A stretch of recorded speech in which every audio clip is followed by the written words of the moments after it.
céu, santifica minha casa, estabeleça o teu reino em nós, para que façamos sua vontade.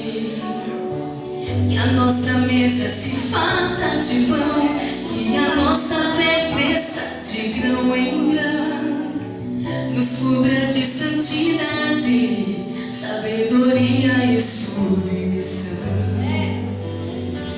Não deixe que nos falte o pão, fortalece a fé em nossos corações, que os nossos filhos te sirvam com amor, benditos sejam para a glória do Senhor.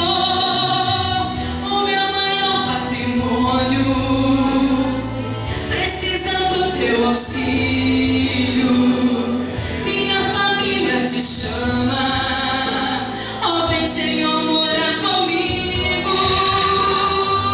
A tua graça nos faz prosperar, tua palavra nos edificará. Pai nosso que estás no céu, santifica o nosso lar.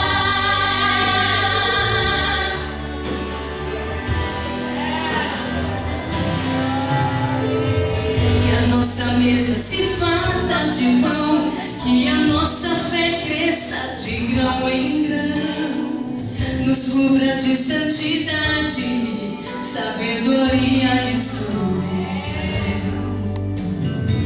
Não deixe que nos falte o pão, fortalece a fé em nossos corações, que os nossos filhos te sirvam com amor, benditos sejam para a glória do Senhor. O meu maior patrimônio precisa do teu auxílio, minha família te chama, ó vem Senhor morar comigo.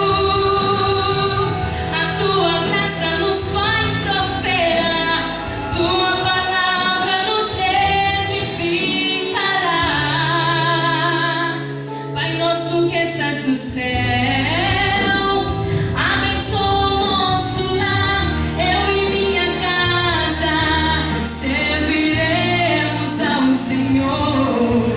Todos os dias te daremos o melhor do nosso louvor.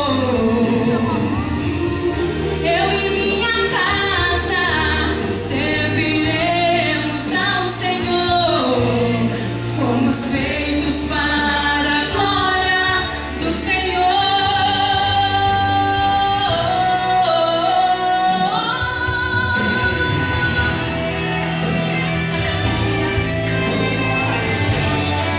Família, presente de Deus.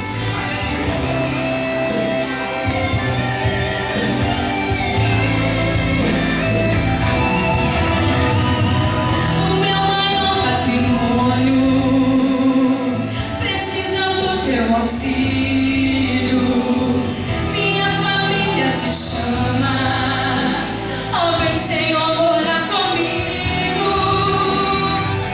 A tua graça nos faz prosperar, tua palavra nos edificará. Pai nosso que estás no céu,